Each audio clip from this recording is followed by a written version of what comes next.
انہوں نے 2008 میں جو IMF کے ساتھ معاہدہ کیا تھا اس کے اندر ایک تھا reformed general sales tax RGST bill. یہ شوکت ترین ایگری کر کے گئے تھے, اس کے اندر یہی کچھ کرنا تھا جو آج ہو رہا ہے. آج شوکت ترین یہ کہہ رہے ہیں ایز مشیر خزانہ PTI حکومت کہ یہ معاہدہ تو حفیظ شیخ صاحب کی جو وہ تھی اکنامک ٹیم انہوں نے کر لیا اور میں امپلیمنٹ کر رہا ہوں. انٹرسٹنگلی 2008 والا جو معاہدہ تھا وہ شوکت ترین نے امپلیمنٹ کیا, ایگری کیا, حفیظ شیخ اس کو امپلیمنٹ نہیں کر سکے کیونکہ اس کا ہائیلی انفلیشن امپیکٹ تھا اس کا, تو وہ معاہدہ نہیں ہم امپلیمنٹ کر سکتے, پروگرام ہمارا سسپینڈ ہو گیا تھا, ٹرمینیٹ ہو گیا تھا. تو اب وہ ہسٹری ریپیٹ ہو رہی ہے. اچھا ایک تو یہ اس میں تمام اشیاء آپ کے جو بھی پاکستان کے اندر جو سیلز ٹیکس کے رجیم کے اندر اشیاء ہیں جن کے اوپر سیلز ٹیکس کا ریٹ کم ہے ان کے اوپر سیلز ٹیکس کا ریٹ 17% ہونے جا رہا ہے, سوائے کھانے پینے کی اشیاء, آپ کی جو ہے فرٹیلائزر اور ایگریکلچر کچھ مشینری اور کچھ اور چیزیں ہوں گی, ڈیٹیل سامنے آ جائے گی اگلے ہفتے انشاءاللہ. یہ تو گیا ایک پارٹ. تو پھر یہ تو آٹومیٹیکل ہوا نا کہ نیا ٹیکس تو پھر عوام پر بوجھ بڑھے گا نا, تو آپ 5-12% ادھر سے پکڑیں یا ادھر سے پکڑیں, مطلب بوجھ پڑ رہا ہے 350 ارب کم از کم. دوسرا انہوں نے کہا پیٹرولیم لیوی, ابھی اس وقت ریٹ ہے کوئی 10 روپے فی لیٹر, تقریباً کم ہے 10 روپے سے. یہ پہلے تھا 5 روپے غالباً 84 پیسے فی لیٹر. اس کو IMF کے پروگرام کے ہی تحت ہم نے بڑھانا شروع کر دیا تھا, تو 20 روپے فی لیٹر پیٹرولیم لیوی بڑھے گی. اس کے ساتھ ہی جو GST کا ریٹ جو میکسیمم لمٹ ہے 30 روپے فی لیٹر لے کے جائیں گے, وہ پہنچیں گے ہم. یہ معاہدہ ہے, شوکت ترین نے اپنے منہ سے یہ بات کی. اس کا مطلب ہے کہ پیٹرول کی قیمتوں میں ابھی 146 روپے مسلسل اضافہ ہوگا, 20 روپے اس میں اضافہ ہوگا 4 ایک ساتھ میں, ہر مہینے 4 روپے اوپر جائے گی. اور یہ بات بھی لوگوں کو بتانا ضروری ہے کہ یہ اس سے الگ ہے کہ جو انٹرنیشنل مارکیٹس میں پرائسز اگر اوپر جائیں گے نیچے آتی تو یہ تو لیوی میں تو ہونا ہی ہونا ہے. اگر نیچے آتی ہے تو عوام کو ریلیف نہیں ملے گا, اس کو حکومت ابزارب کرے گی اور ریٹ بڑھا دے گی. اوپر جاتی ہیں تو اور قیمتیں بڑھیں گی. اس کے ساتھ GST جو ہے سیلز ٹیکس اس وقت پیٹرول کے اوپر 0 ہے, اس کو بھی 17% پہ جانا ہے. اچھا, اس کو 17% پہ جانا, اس پہ بھی 17% پہ. آپ کیسے لے کے جاتے ہیں, تو پھر عوام کی چیخیں نکل اور جائیں یہ گی. سب کچھ ہم نے کرنا ہے 12 جنوری سے پہلے. پیٹرولیم لیوی والا وہ 4 ماہ میں ہوگا, 4 روپے فی لیٹر فی منتھ, اور یہ پھر سیلز ٹیکس کا بھی اوپر جائے گا. اچھا اب آ جائے اگلی چیز, یہ میں اس کا جو امپیکٹ ہے پیٹرولیم لیوی کا تقریباً 275 ارب روپے ہے. 350 275 ارب روپے عوام کی جیبوں سے پیٹرولیم لیوی کی لیول سے آپ نکالیں گے. اگلا اس کے اندر پوائنٹ یہ ہے, اب آ جاتے ہیں اخراجات میں کٹوتی کے اوپر. اخراجات میں پبلک سیکٹر ڈیولپمنٹ پروگرام کے اوپر میں نے یہ خبر کی تھی کہ حکومت 200 ارب روپے کی کٹوتی کرنے جا رہی ہے. وہ آفیشیلی شوکت ترین صاحب نے کنفرم کر دیا. 22% بجٹ کم ہو رہا ہے, 900 ارب روپے سے کم ہو کے 700 ارب پہ ہو جائے گا. اس کا 2 امپیکٹ آئیں گے. حکومت کی جو اس سال کا GDP گروتھ کا ٹارگٹ ہے اس کا 4.8%, اس کے اوپر آئے گا امپیکٹ.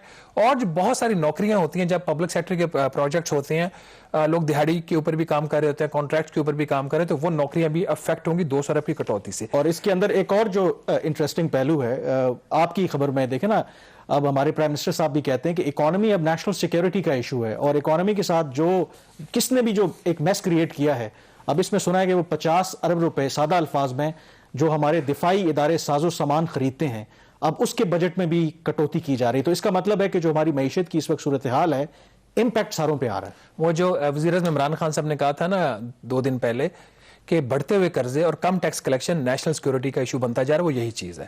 اب گریجویل آپ اس طرف بڑھ رہے ہیں. اس کی جو بنیادی شرط ہے 3 سال پہلے IMF نے 2 سال پہلے اپنے پروگرام میں منوا لی تھی کہ حکومت کا جو بنیادی بجٹ ہے اس میں سود کے اوپر قرضوں کی ادائیگیوں کے علاوہ وہ آپ کا خرچہ اور آپ کی آمدن برابر ہونا چاہیے. اچھا, اب جو ہم نے پروگرام IMF کے ساتھ ہم معاہدے کی طرف جا رہے ہیں اس کے تحت نہ صرف برابر ہونا چاہیے بلکہ آپ نے اس میں سرپلس دکھانا ہے. آپ کی آمدن کوئی 100-150 ارب روپیہ آپ کے خرچے سے اس سال زیادہ ہونی چاہیے قرضوں کے اوپر سود کی ادائیگی کرنے کے بعد.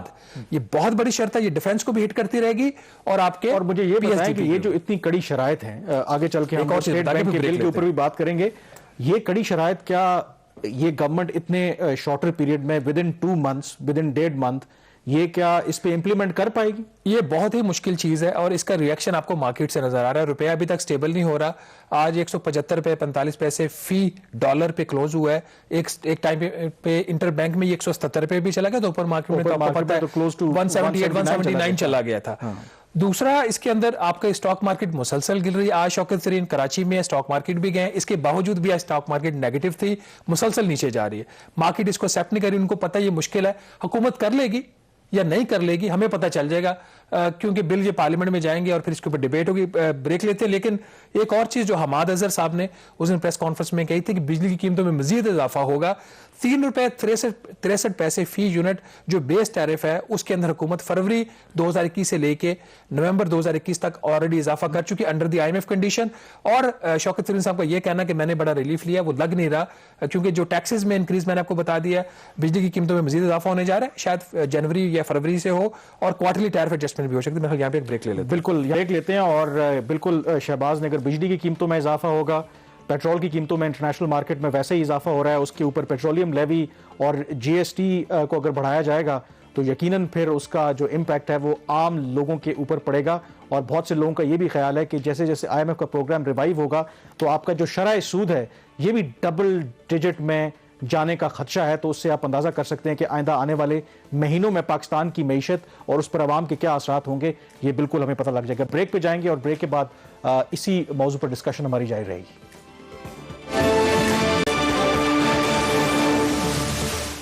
جی, بریک کے بعد ایک دفعہ پھر آپ کو خوش آمدید کہتے ہیں. IMF کے پروگرام کی بحالی کی بات کر رہے ہیں. ایک اور جو شرط IMF کی ہے وہ ہے اسٹیٹ بینک آف پاکستان کی خود مختاری کے حوالے سے. ہم پہلے بھی اپنے پروگراموں میں ڈسکشن کرتے رہے ہیں کہ جو پہلے ایک اسٹیٹ بینک کا جو مسودہ آیا تھا اس کے قانون میں ترمیم کرنے, اس پر بہت زیادہ ڈیبیٹ ہوئی کیونکہ اس کی ایسی شکیں تھیں جو بظاہر آئین سے متصادم تھیں. اب کچھ تبدیلیاں ضرور کی گئی ہیں. IMF کو کسی حد تک پاکستان کی گورنمنٹ نے کنونس کیا ہے, لیکن کیا ابھی بھی یہ قانون ایسا ہے کہ اس میں جو حکومت پاکستان اور پاکستان کے مفاد ہیں ان کا تحفظ ہو سکے؟ تو کچھ تو پازیٹیو چیزیں اپیرنٹلی نظر آئی ہیں, لیکن ابھی بھی شاید آئیڈیل حالات نہیں ہیں حکومت کے لیے اگر دیکھا جائے تو. مشیر خزانہ شوکت ترین نے 1 نومبر کو کہا تھا کہ کچھ چیزیں غیر آئینی ہیں, وہ بل کے اندر جو کلازز ہے وہ متصادم ہے ہمارے آئین کے ساتھ, وہ نہیں کریں گے. اس میں 1-2 چیزوں کے اوپر تو IMF نے کنسیشن دے دی ہے, باقیوں پہ نہیں دی. ایک ایک کر کے وہ ساری کلازز سے گو تھرو ہو جاتے ہیں تاکہ لوگوں کو بھی اس کا ڈیٹیل پتہ چل جائے. سب سے بڑی چیز جو IMF پاکستان کی نہیں مانا, پاکستان کی خواہش تھی کہ جو اس کو اسٹیٹ بینک آف حکومت Pakistan state bank of Pakistan سے قرضہ لیتی رہے, اس کے اوپر IMF نہیں مانا. اور حکومت نے باوجود اس کے یہ بات کہی تھی کہ یہ غیر آئینی ہے, قرضہ لینا ہمارا آئینی حق ہے. اسٹیٹ بینک نے کہا آپ کا آئینی حق ہوگا اپنی جگہ پہ, اگر پروگرام کرنا ہے تو آپ کا یہ دروازہ جو ہے قرضہ لینے کا اسٹیٹ بینک آف پاکستان سے مکمل طور پر بند ہے, تو اس کے اوپر نہیں ماننا. پاکستان نے یہ بھی پروپوز کیا, اچھا چلے اس طرح کریں کہ اس کو سالانہ جو GDP کا جو اس کی شرح ہے اس کے 2% کے برابر کر دیں, کو 1100 ارب روپے تک ہمیں لینے دیں. نہیں مانا. ہم سالانہ ہماری جو ریکوائرمنٹ ہے قرضوں کی وہ 4000 ارب روپے کے آس پاس ہوتی ہے, 3500 سے 4000 ارب. تو اب یہ سارا پیسہ جو حکومت پاکستان جو ہے وہ کمرشل بینکوں سے لے گی. یہ ایک امپورٹنٹ شرط ہے. یہ پہلے کیا نیشنل انٹرسٹ کے آپ کے خلاف نہیں؟ مجھے یاد پڑتا ہے کہ یہ سوال حفیظ پاشا صاحب سے ہم نے ریز کیا تھا تو انہوں نے یہی کہا یہ تو آپ کے جو نیشنل انٹرسٹ ہے اس کے خلاف ہے کہ کیسے آپ کو IMF روک سکتا ہے کہ آپ اسٹیٹ بینک آف پاکستان سے قرضہ نہ لیں. یہ 2 خطر, اس کے 2 نتائج نکلیں گے. یا تو آپ اپنے ڈومیسٹک اپنے روپے کے قرضے پہ ڈیفالٹ کر جائیں گے جو ہوتا نہیں ہے, یا پھر آپ بینکوں کے رحم و کرم پہ چلے جائیں گے, کمرشل بینک تو مہنگے داموں آپ کو دیں گے نا, دبا کے آپ کو ایکسپلائٹ کریں گے. اس کے اوپر ایک اور خطرناک ڈیولپمنٹ ہو رہی ہے, وہ اگلے پروگرام کے لیے میں رکھ رہا ہوں. نہیں بٹ یہ منطق کیا ہے IMF کی, کیوں وہ منع کرتے ہیں؟ یہ کہنا ہے کہ ایک تو حکومت کا کوئی اس کے اوپر چیک اینڈ بیلنس نہیں ہوتا. اسٹیٹ بینک آف پاکستان اس کے انڈر ہے, جب اس کو کہتے ہیں آپ نوٹ چھاپو وہ نوٹ چھاپتے ہیں, بے تحاشا خرچے کرتے ہیں, پیچھے ان کا ریونیو ہوتا نہیں اور مہنگائی ہوتی ہے. منطق ٹھیک ہے, اس کو امپلیمنٹ کرنے میں اس کو بہتر طریقے سے کیا جا سکتا ہے.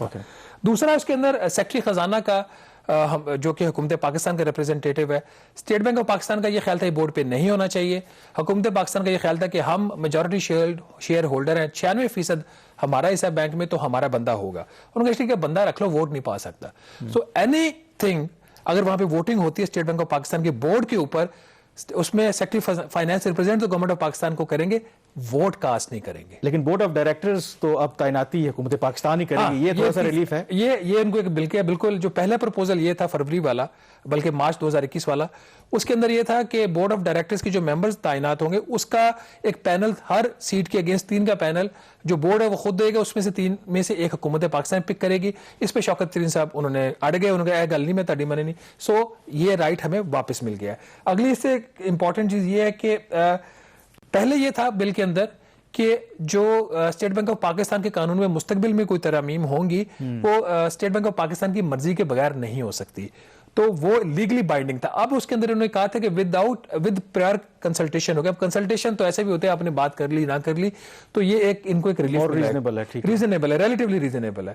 جو امپورٹنٹ چیز ہے جس کو حکومت پاکستان کو ڈس پڑے گی وہ ہے کہ جو اسٹیٹ بینک آف پاکستان کا منافع ہے, وہ منافع پہلے 100% تقریباً ٹرانسفر ہوتا تھا, اب اس کے اندر 2 انہوں نے قدغنے لگا دی ہیں.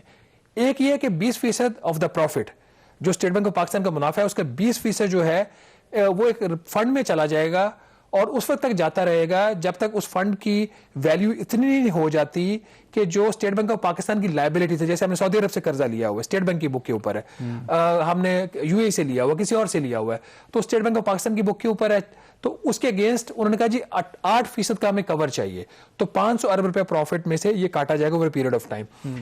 اس کے علاوہ ایک اور چیز انہوں نے کہا کہ ہم ایک اسپیشل ریزرو اکاؤنٹ بنائیں گے جو کہ جو آپ کو کوئی کلیمٹی آ جاتی ہے, کوئی اور پرابلم آ جاتا ہے, کوئی کنٹینجنسی لائبلٹی آ جاتی ہے, اس کے اگینسٹ کور, یہاں سے پھر اس کو کٹوتی لگے گی.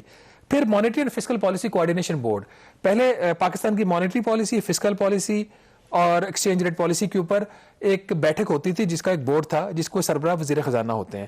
وہ بورڈ ختم ہو جائے گا. حکومت پاکستان نے پوری کوشش کی تھی کہ یہ بورڈ بچ جائے, وہ نہیں بچا, IMF نہیں مانا. ایک جو ریلیف ملا ہے نیب, جو میرا بھی فیوریٹ سبجیکٹ ہے, میری خبر اس کے اوپر وہ اسٹیٹ میں نیب نے ایک ایکشن لیا, وہ کام رکا ہوا ہے. KSB بینک کے جو مرجر کی خبر تھی, جو بینیفٹس دیے گئے, اس وقت کے سابق گورنر اس میں انوالو ہیں, کچھ اور وزارت خزانہ کے لوگ انوالوڈ ہیں اس کے اندر, تو وہ کیس نیب میں پڑا ہوا ہے. پہلے یہ بل تھا کہ نیب کا جو لا ہے اور FIA کا لا وہ اسٹیٹ بینک کے لوگوں پہ اپلیکیبل نہیں ہوگا, اب وہ ہوگا. یہ بڑی اچیومنٹ ہے حکومت کے لیے, ایک جہاں پہ حکومت کو سرنڈر کرنا پڑا. وزارت خزانہ یہ چاہ رہی تھی کہ جو chairman of the state bank board ہے اور governor state bank of Pakistan, 2 مختلف شخصیات ہونی چاہیے. نہ IMF مانا اور نہ ہی گورنر صاحب اس کے اوپر مانے. انفلیشن ریٹ اور سیٹ کرنے کے حوالے سے بریک اس کے بعد لیتے ہیں کہ دیکھیں جو اس وقت ساری جو بحث ہو رہی ہے نا اسٹیٹ بینک کی خود مختاری کی, وہ اس پوائنٹ کے اوپر ہو رہی ہے کہ اسٹیٹ بینک کو آزاد ہونا چاہیے. اس کا ایک ہی کام ہے مہنگائی پہ قابو پائے, تو وہ تو ہوگا, مہنگائی پہ قابو پائے. مہنگائی کی شرح کیا ہوگی اس کا بل کے اندر نہ پہلے ذکر تھا نہ اب. حکومت پاکستان نے پرپوز کیا کہ اس کو ہدف جو دے گی وفاقی حکومت دے گی, اس کے اوپر IMF نہیں مانا. تو اب وہ اسٹیٹ بینک کہتا ہے جی 5% ہدف ہے, 10 ہے, 15 ہے, اس کے خیال میں جو ٹھیک ہے وہ ہوگا, اور اس کے اوپر اس کی کوئی پینلائز نہیں, نہ اس کو آپ سیک کر سکتے ہیں. اچھا ویسے ایک ریلیف اور بھی مل گیا حکومت کو, وہ یہ تھا کہ گورنر کو ریموو کرنے والی جو چیز تھی نا کہ وہ کورٹ کی ججمنٹ کے بغیر نہیں ہو سکتی, مس کانڈکٹ کے اوپر بغیر کورٹ کی ججمنٹ کے اوپر. اور دوسرا جاتے جاتے ایک اور چیز بھی جو ظاہر ہے کہ یہ ایک قسم کی مکس پلیٹ ہے کہ وہ جو کووڈ کے اوپر ہم نے اخراجات کیے, وہ میں نے پہلے تو حکومت چاہ رہی تھی کہ اس کا جو آڈٹ ہے وہ نہ اس کو سامنے جائے, تو انہوں نے کہا نہیں, آپ نے جو اخراجات کیے ہیں اس کی آڈٹ رپورٹ آپ کو پبلک کرنی پڑے گی, ہمیں بتانا پڑے گا. تو وہاں پہ بھی گورنمنٹ کے لیے ذرا تھوڑی سی میرے خیال میں مشکلات ہیں اگر ٹرانسپیرنسی نہیں ہے. بریک پہ جائیں گے اور ان تمام موضوعات کے اوپر ہمیں جوائن کریں گے doctor Zubair Khan. Stay with اس.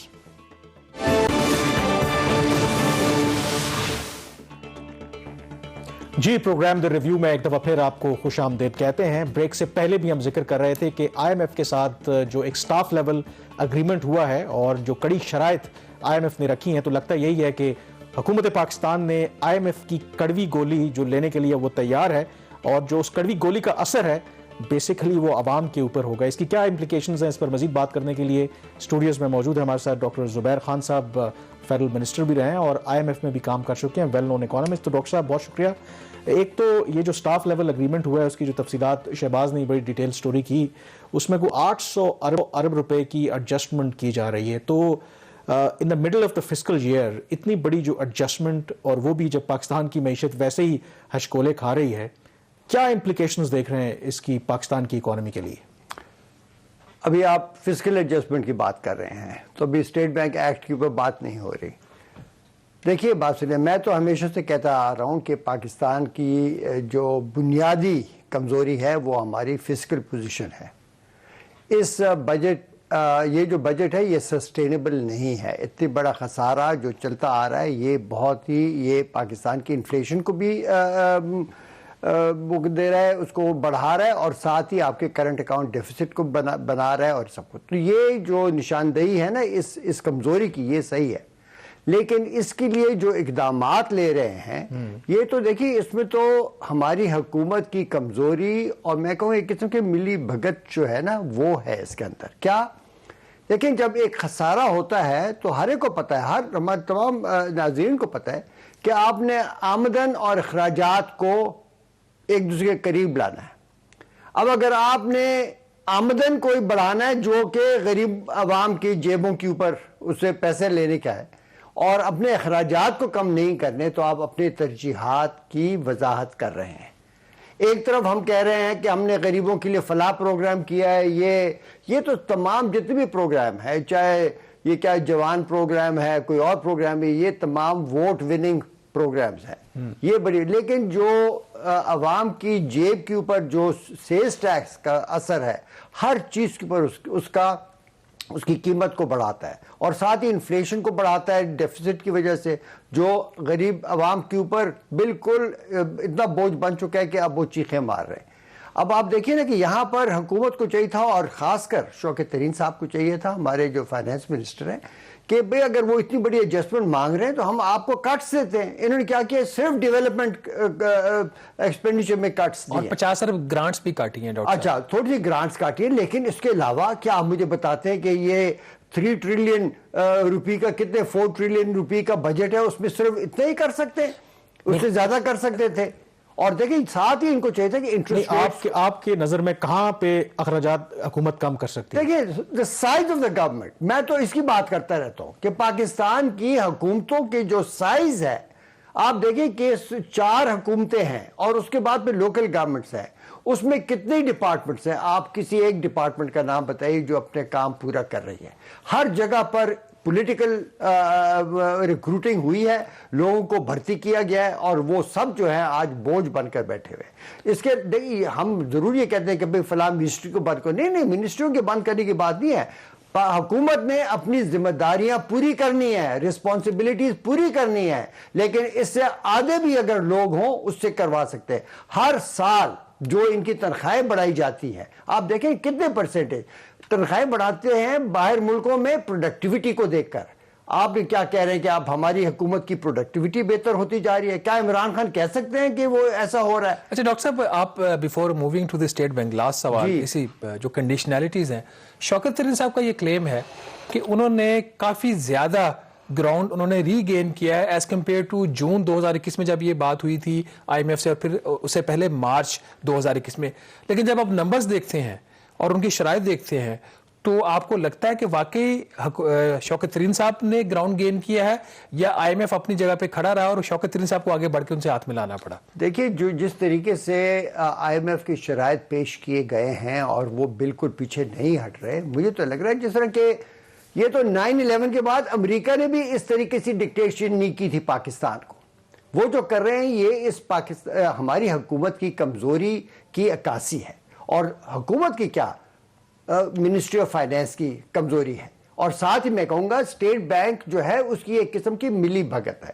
یہ یاد رکھیے کہ آئی ایم ایف کے ساتھ جو مذاکرات ہوتے ہیں اس میں اسٹیٹ بینک اور منسٹری آف فائنانس دونوں ایکول بیٹھے ہوتے ہیں. یہاں پر سب سے بڑا جو اس وقت جو کنٹروورشل ایشو ہے وہ اسٹیٹ بینک کی انڈیپینڈنس ہے, جس کے لیے اسٹیٹ بینک خود ایک پش دے رہا ہے. یہاں پر آپ دیکھیں کہ یہاں پر کیا کانفلکٹ آف انٹرسٹ نہیں آ گیا. جب ان کا کانفلکٹ آف انٹرسٹ آ گیا ہے تو وہاں پر شوکت ترین صاحب بھی کمزور ہو گئے ہیں. تو میں کہوں گا شوکت ترین صاحب جو کہتے ہیں کہ میں نے یہ نہیں کروانے دیا, یہ نہیں کروانے دیا, وہ جو جتنے بھی جی ایس ٹی کے ریٹس بڑھا رہے ہیں, اور وہ کہہ رہے ہیں کہ ہم ریٹس بھی نہیں بڑھا رہے, تو ہم صرف جو سبسڈیز دی جو ہم نے چھوٹ دی تھی اس کو چھوڑ رہے ہیں, ختم کر رہے ہیں. تو ڈاکٹر صاحب قطع کلامی ہوتی ہے. یہ جو اکثر ہم ظاہر ہے کہ آئی ایم ایف کے پاس ہم خود گئے ہیں, وہ تو نہیں کہہ رہے کہ آپ ہم سے قرضہ لیں.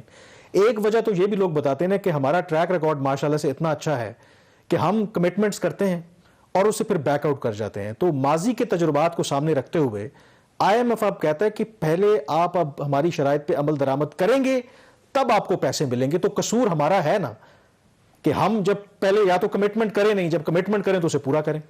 پرائر جو ایکشنز ہوتے ہیں یہ اکثر پروگرامز میں ہوتے ہیں, یہ صرف ٹریک ریکارڈ کے اوپر نہیں ہوتا. ابھی تو آئی ایم ایف نے خود کہا ہے کہ جو کووڈ سے پہلے جو پروگرام کی پرفارمنس تھی وہ آن ٹریک تھی. اس کے باوجود حکومت جو ہماری معیشت کی حالت تھی وہ آپ کے سامنے ہے.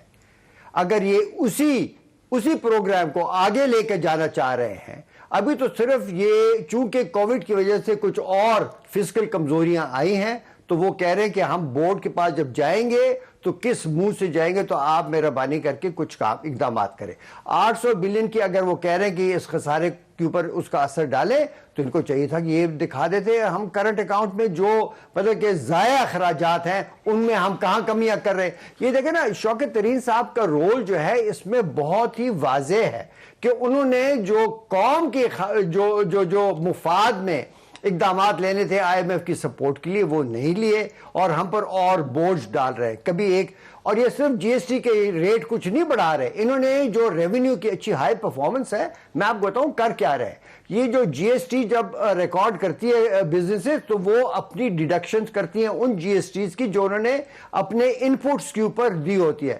یہ انہوں نے ان کے جو کمپیوٹر پروگرام ہے اس کے اوپر اس کو بند کر دیا ہے, وہاں پر نہیں کریڈٹ ہو رہا, اور کہتے ہیں کہ اچھا آپ کریڈٹ یہاں سے مت لیں, ہم آپ کو ریفنڈ دیں گے. ریفنڈ کا جو ریکارڈ ہے ہمارے ایف بی آر کا, وہ آپ سب کے سامنے. اچھا ڈاکٹر صاحب, اس پہ تھوڑا سا ٹائم کی ہمارے پاس کمی ہے. اسٹیٹ بینک آف پاکستان کے بل کے اوپر کچھ ترامیم مزید ہونے جا رہی ہیں, جو ہم نے ڈرافٹ دیکھا تھا مارچ 2021 والا. اس میں جو سب سے بڑی ایک چیز سامنے آئی ہے کہ حکومت پاکستان کی خواہش تھی کہ جو اسٹیٹ بینک آف پاکستان سے بوروئنگ کا دروازہ کھولا رہے, چاہے اس میں آپ کچھ پہ کنڈیشنز لگا دیں, تو آئی ایم ایف اس کے اوپر نہیں ماننا. آپ کے خیال میں آئی ایم ایف کی یہ والی جو شرط ہے کہ یہ دروازہ مکمل طور پر ہمیشہ بند رہے گا اسٹیٹ بینک کی بوروئنگ کا, یہ ٹھیک ہے؟ بالکل غلط ہے. یہ دیکھیے میں آپ کو بتاؤں, یہ جو اسٹیٹ بینک کی انڈیپینڈنس جو ہے نا, اس کا مطلب کہ مقصد کیا ہے. یہ کوئی ایسا ادارہ تو نہیں ہے کہ کسی اور ملک کا ہو. یہاں پر اسٹیٹ بینک ایکٹ کے تحت اسٹیٹ بینک کے کئی فرائض ہیں. انہوں نے ایک ایکسچینج ریٹ کو اور ایک انفلیشن کی جو ٹارگٹس ہیں ان کو اچیو کرنا ہے. یہ جو انڈیپینڈنس ہوتی ہے اس اسٹیٹ بینک ایکٹ کی امینڈمنٹ میں نے پہلے بہت کافی کام کیا ہے. وہ اس کا مقصد یہ ہوتا ہے کہ میکرو اکنامک پالیسی کے ڈھانچے میں آپ ان چیزوں پر اسٹیٹ بینک کو پوری اختیارات دے دیں تاکہ وہ اپنے جو ذمہ داریاں ہیں ان کو پورا کر سکے. اب وہاں تک تو یہ پہلے سے ہو چکا تھا. یہ جو ابھی آپ آگے لے کے جو جا رہے ہیں کہ وہ اسٹیٹ بینک لینڈ ہی نہیں کر سکے گا گورنمنٹ آف پاکستان کو, فائنانس منسٹری کو, اس کا یہ مقصد ہو گیا جیسے کہ منسٹری آف فائنانس اپنا کام نہیں کر سکے گی. اب جو ہماری جو حکومت پاکستان کی منسٹری کی جو خود مختاری ہے, اس کے اوپر اب الٹا اسٹیٹ بینک آ رہا ہے. سمجھ گئے نا, یہ الٹ ہو رہا ہے. یہ کہیں پر نہیں ہوتا دنیا میں. دیکھیں فسکل پالیسی, اس کا قصوروار کون ہے؟ آئی ایم ایف آپ نیگوشیٹ کرتے ہیں نا, تو اگر آپ نے اب انہوں نے منوا لیا ہے تو کل آپ گلہ تو نہیں کر سکتے کہ جی یہ ایسے کیوں ہو گیا, کیونکہ ہم نے بات تو مان لی نا. آپ کہیں گے پتہ نہیں میرا کوئی ذاتی وہ ہے اپنے شوکت ترین صاحب سے, کوئی ایسی بات نہیں ہے. لیکن میں بات کروں, یہ یہاں پر میکرو اکانومسٹ کی ضرورت ہے کہ جو ان چیزوں کو سمجھے. وہاں پر ایک بینکر بیٹھے ہوئے, دیکھیں بینکر, اکاؤنٹنٹ اور اکانومسٹ میں بڑا فرق ہوتا ہے. ایک نمبر ایک, یہ شوکت ترین صاحب وہی صاحب ہیں جنہوں نے 7th NFC ایوارڈ کے آرکیٹیکٹ ہیں, انہوں نے یہ کروایا, اور اس کے بعد سے پاکستان کی تمام فسکل پرابلمز پیدا ہوئے, اور وہ انہوں نے جنم صرف نہیں دیا, اب وہ ختم نہیں ہوں گے جب تک 7th NFC ایوارڈ واپس نہ لیا جائے. اب یہ دوسرا ایک ایسا کام کر رہے ہیں جو 7th NFC ایوارڈ سے زیادہ مضر ہے ہمارے فسکل مینجمنٹ کے لیے, اور اس میں پھر وہ وہی اس کی صدارت کرے. تو میں کہہ رہا ہوں کہ یہاں پر ہمارے حکومت پاکستان جو پولیٹیکل گورنمنٹ. آپ سے آخری سوال یہ ہے, آپ کچھ چیزیں جو اسٹیٹ بینک کے بل کی سامنے آئی ہیں, جو میں نے رپورٹ بھی کی ہے, آپ نے پڑھی ہوں گی, وہ کون سی ایسی 4 یا 5 بڑی چیزیں ہیں جو آپ سمجھتے ہیں کہ ابھی حکومت مان تو گئی ہے لیکن جب کابینہ میں بل جائے گا اور پارلیمنٹ میں جائے گا وہ تبدیل ہونے چاہیے, اور کیسے ہونے چاہیے؟ جی دیکھیے بات سنیں, اسٹیٹ بینک کی جو انڈیپینڈنس ہے وہ پہلے سے ہم نے لا میں ہے, وہ ہو چکی ہے. وہ دیکھیں ابھی تک وہ کیوں نہیں انفلیشن کو کنٹرول کر سکے, وہ اپنے ایکسچینج ریٹ کی مینجمنٹ کیوں نہیں کر سکے. میں تو بلکہ کہوں گا یہ جو پچھلی ایکسچینج ریٹ کی جو فلکچویشن ہوئی تھی, یہ گورنمنٹ آف پاکستان پر دباؤ ڈالنے کے لیے کیا کہ بھئی جلدی سے آئی ایم ایف کے پاس جاؤ اور ان کی بات مانو. آپ یہ کہہ رہے ہیں جو 175 روپے پہ گیا تھا, یہ انہوں نے مینیپولیشن کی تھی پاکستان کو ڈرانے کے لیے کہ اگر آئی ایم ایف کے پاس نہیں جائیں گے تو یہ ہو جائے گا, اور ان کے آپ تمام ڈیمانڈز مان لیں. آج بھی 175 یہی ہو رہا ہے نا. جی دیکھیں ابھی تک یہی ہو رہا ہے. یہ دس از آل مینیپولیشن آف دی ایکسچینج. یہ ڈاکٹر صاحب بہت بڑا دعویٰ کر رہے ہیں. میں دیکھیں میں کہہ رہا ہوں کیا یہ واقع ہو نہیں سکتا, اس لیے کہ یہاں پر ایک کانفلکٹ آف انٹرسٹ ہے. ڈاکٹر صاحب جلدی سے بڑی سب کی بات, دیکھیں بات سنیں, borrowing from the State Bank of Pakistan is an instrument of fiscal policy. اس کے اوپر کسی قسم کی قدغن لگانا غلط بات ہے.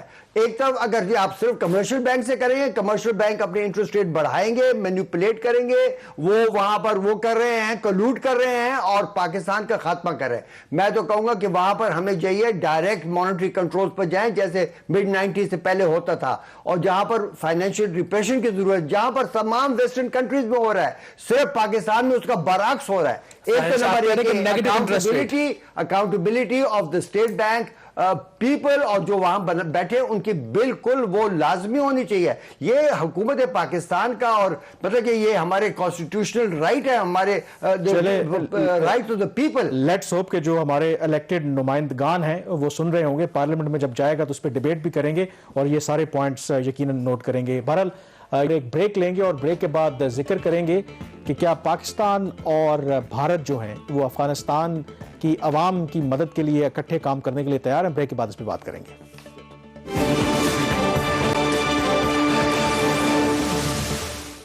جی, بریک کے بعد ایک دفعہ پھر آپ کو خوش آمدید کہتے ہیں. پاکستان اور بھارت کے تعلقات کی اگر بات کریں اس میں تو آپ کو پتہ ہی ہے کہ بہت زیادہ ٹینشن ہے. آج بھی جو نومبر 2008 میں دہشت گردی کے واقعات ہوئے اس کی اینیورسری تھی, اور اس حوالے سے بھی بھارتی دفتر خارجہ کی طرف سے بڑا ایک سخت بیان پاکستان کے خلاف سامنے آیا ہے. لیکن ان بیانات کے باوجود ایٹ لیسٹ جو افغانستان کے اندر اس وقت صورتحال ہے, خاص کر کے جو ہیومینیٹیرین کرائسس جو ابھر رہا ہے, اس پر یوں لگتا ہے کہ دونوں ممالک ایک دوسرے کے ساتھ تعاون کرنے کے لیے تیار ہیں. اور اس حوالے سے خبر بنیادی طور پر یہ ہے کہ بھارت نے گزشتہ ماہ یہ اعلان کیا تھا کہ وہ 50,000 میٹرک ٹن گندم جو ہے وہ افغانستان بھیجنا چاہتے ہیں, اور وہ بھیجنا چاہتے ہیں پاکستان کے رستے. پاکستان کے رستے کیوں بھیجنا چاہتے ہیں؟ کیونکہ ایک تو اخراجات کم آتے ہیں, لیکن اس میں قباحت یہ تھی کہ پاکستان ادروائز الاؤ نہیں کرتا ٹو وے ٹریڈ, یعنی کہ افغانستان اپنی جو اشیاء ہیں وہ واگا کے ذریعے بھیج تو سکتا ہے بھارت, لیکن بھارت جو ہے واگا کے رستے اپنی اشیاء افغانستان کو نہیں بھیج سکتا. اس حوالے سے افغان طالبان نے بھی پاکستان کی حکومت سے درخواست کی تھی, اور بالآخر موڈیلٹیز طے ہونے کے بعد اب حکومت پاکستان نے یہ باقاعدہ طور پر فیصلہ کیا ہے کہ یس شہباز کہ ہم کریں گے بھارت کو کہ وہ پاکستان کے رستے جو ہے وہ 50,000 میٹرک ٹن جو گندم ہے وہ افغانستان بھیجے. تو ایٹ لیسٹ مجھے یہ خیال آیا کہ چلیں دونوں حکومتوں کو, ظاہر ہے کہ پاکستان اور بھارت کے عوام کے اندر بھی بہت سے مسائل ہیں, ان کے بھی ہم نے پہلے بھی جب ذکر کیا, چلیں اپنے عوام کا تو نہیں لیکن افغانستان کے عوام کا تھوڑا انہیں خیال ہے, ان کا کہ چلیں. اچھا, ویسے کامران مجھے یہ لگ رہا ہے کہ دونوں ممالک اس کے اوپر سیاست کر رہے ہیں, بھارت بھی کر رہا ہے اور پاکستان بھی کر رہا ہے. بھارت کیسے کر رہا ہے؟ بھارت نے اگر گندم دینی تھی تو بھارت وہ تھرو سی روٹ جاتا ہے, وہ چابہار کے ذریعے جو ایران کی پورٹ ہے. اس سال انہوں نے 75,000 میٹرک ٹن گندم بھیجی چابہار پورٹ کے ذریعے ایران کی. ٹھیک ہے, اور جتنی دیر ان کو اپروول پروسیسز میں لگی ہے اتنی دیر میں وہ گندم وہاں پہ پہنچ جاتی. تو بھارت ایک دوسرا کراچی پورٹ سے کراچی کنٹینر کے ذریعے بھی بھیج سکتے تھے وہ. اچھا, وہ بھی ایک آپشن تھی, بٹ میجر ان کو تو یہی پھر وہ چابہار, کیونکہ انہوں نے اس کو ڈیولپ کرنے میں بھارت نے غالباً اس کی فنڈنگ بھی کی تھی, تو ان کو یہ روٹ یوز کرنا چاہیے تھا. اگر وہ پروپیگنڈا کرتی تو اس کا پھر فائدہ بھی تو لینا. حکومت پاکستان اس لیے اس میں سیاست کرتا ہے لگ رہی ہے کہ انہوں نے جو غالباً کنڈیشنز رکھی ہیں وہ کافی ٹائٹ ہیں. جو انہوں نے پیریڈ, وہ آپ کے پاس ڈیٹیلز ہے وہ آپ بتائیں گے کہ جو کنڈیشنز ہم نے دیکھی ہیں حکومت پاکستان نے بھارت کو کہ ٹھیک ہے آپ کو اجازت تو مل گئی ہے تو ان شرائط کے اوپر آپ جو گندم ہے وہ بھیجیں, وہ ذرا وہ شرائط. جو سیاست کی اگر آپ بات کریں تو یہ بالکل میری دفتر خارجہ کے حکام سے جو بات ہوئی تو ان کو یہی ہے کہ پہلے بھارتی میڈیا نے یہ خبریں بھی چلوائیں کہ دیکھیں ہم بھیجنا چاہتے ہیں, تاثر یہ دیا کہ پاکستان اس کی اجازت نہیں دے گا, اور انہوں نے کہا کہ 50,000 میٹرک ٹن گندم بھیجنے کے لیے 5,000 ٹرکس چاہیے ہوں گے, تو ایک لاجسٹک جو ہے نائٹ میئر ہوگا پاکستان کے لیے. لیکن پاکستان نے میرے خیال میں تھوڑا سمارٹ اس میں کھیلا, اور پاکستان نے کہا بالکل ہم آپ کو اجازت دیتے ہیں. جو موڈیلٹیز کی آپ بات کر رہے ہیں اس میں موڈیلٹیز بنیادی طور پر پاکستان نے جو بھارت کے ساتھ شیئر کی ہیں وہ یہ ہے کہ بالکل آپ گندم براستہ پاکستان بھیجیں, واگا بارڈر کے اوپر Pakistani trucks under the banner of UN وہاں سے وہ گندم اور جو باقی امدادی سامان ہے وہ لوڈ کریں گے اور افغانستان لے کے جائیں گے. اور جو وہ ٹرکس کا جو کرایہ ہے وہ بھارتی حکومت کو ادا کرنا ہوگا, اور اس کے ساتھ ساتھ یہ جو تمام جو شپمنٹ ہے 50,000 میٹرک ٹن جو گندم ہے وہ ودن 30 days, جب پہلی شپمنٹ سٹارٹ ہوگی تو اس کے 30 دن کے اندر اندر بھارتی حکومت کو وہ کمپلیٹ کرنی ہے. تو یہ موڈیلٹیز پاکستان کی حکومت نے بھارت کے ساتھ باقاعدہ طور پر شیئر کی ہیں, اور بھارت کبھی حکومت جو ہے اس کو ریویو کر رہی ہے. ابھی جواب ان کا نہیں آیا, دیکھتے ہیں کہ ان کا کیا جواب آتا ہے. لیکن کچھ میرے جو سفارتی ذرائع ان سے بات ہوئی ہے وہ اس بات سے اتفاق کرتے ہیں کہ کوئی ایشو ہونا نہیں چاہیے, کیونکہ یہ تو ان کو پتا تھا کہ اگر بھارت نے گندم بھیجنی بھی ہے تو یہ تو ممکن نہیں تھا کہ بھارتی جو ٹرکس ہیں وہ پاکستان کی روڈز پر چلتے آئیں گے, پھر تو پاکستان کو ان کے ڈرائیورز کو اور جو باقی سٹاف ہے ان کو ویزے دینے پڑتے, تو وہ ایک بہت کمپلیکیٹڈ اور لمبا پروسیس تھا. تو کہیں نہ کہیں ان کو بھی یہ اس بات کا اندازہ ہے کہ پاکستان نے جو بھی پرپوزل دیا ہے میرے خیال میں ان اے وے دیا ہے کہ شاید بھارت کے پاس اب گنجائش نہیں ہے. یا تو سیاست تو ہو رہی ہے لیکن میرے خیال ہے ایک بات ایشو ہونا نہیں چاہیے. کس کے ہوں گے؟ پرائیویٹ سیکٹر کے ہوں گے, نیشنل لاجسٹکس سیل کے ہوں گے, کس کے ہوں گے؟ یہ ابھی کلیئر نہیں ہے. ٹرکس ہوں گے پاکستانی, ظاہر سی بات ہے پاکستانی, لیکن پاکستان نے وہ محبوب خان کے ہوں گے یا ورلڈ فوڈ پروگرام کے ساتھ ان سے رابطہ کیا ہے کہ ان کے پاس ٹرکس کہاں ہیں؟ ان کے پاس ٹرکس نہیں ہیں, بٹ انڈر دیئر سپرویژن وہ آپریٹ کریں گے. ہوں گے پاکستانی ٹرکس. اب مجھے یہ نہیں پتا کہ وہ کسی خاص ادارے کے ہوں گے ٹرکس یا